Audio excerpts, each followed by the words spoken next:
ప్రతిఘటన టీవీకి స్వాగతం. క్షణక్షణం మీకోసం. కేంద్ర మంత్రులు ఎవరు కూడా అయోధ్య రామాలయ దర్శనానికి వెళ్లకూడదని ప్రధానమంత్రి నరేంద్ర మోడీ తెలిపారు. ఇటీవలే ప్రాణప్రతిష్ఠ జరిగిన రామాలయానికి భారీ సంఖ్యలో భక్తులు, యాత్రికులు తరలివస్తున్నారు. దీనితో రద్దీని నియంత్రించేందుకు చర్యలు తీసుకోవాల్సిన అవసరం ఉందని అయోధ్య స్థానిక అధికారులు గుర్తించారు. ఈ నేపథ్యంలో తమ మంత్రివర్గ సహచరులకు ప్రధాని నుంచి సంబంధిత విషయంలో బుధవారం సూచనలు వెలువడ్డాయి. మంత్రులు తమ వీఐపీ, వీవీఐపీ హోదాలలో రద్దీ దశలో అయోధ్యకు వెళ్లితే తలెత్తే పరిస్థితిని దృష్టిలో తీసుకొని ప్రధాని మోడీ నుంచి ఈ విషయాలలో ఆదేశాలు వెలువడినట్లుగా అధికార వర్గాలు తెలిపాయి.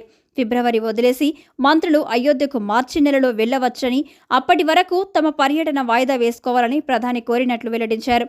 బుధవారం కేంద్ర కేబినెట్ సమావేశం జరిగింది. ఈ దశలో అయోధ్యలో రామాలయంలో ప్రాణప్రతిష్ఠ, దీనిపై ప్రజాస్పందన గురించి మంత్రులను ప్రధాని ప్రశ్నించినట్లు వెల్లడైంది. యాత్రికుల రద్దీ ఎక్కువగా ఉంటుందని, దూర ప్రాంతాల నుంచి బాలరాముడిని చూసేందుకు జనం తరలివస్తున్నారని, విశేష స్పందన ఉందని మంత్రులు ప్రధానికి వివరించినట్లు తెలిపింది. పరిస్థితిని సమీక్షించిన తర్వాతనే ఈ వాహనాలను అయోధ్యలోకి పంపించేందుకు వీలుంటుందని తెలిపారు.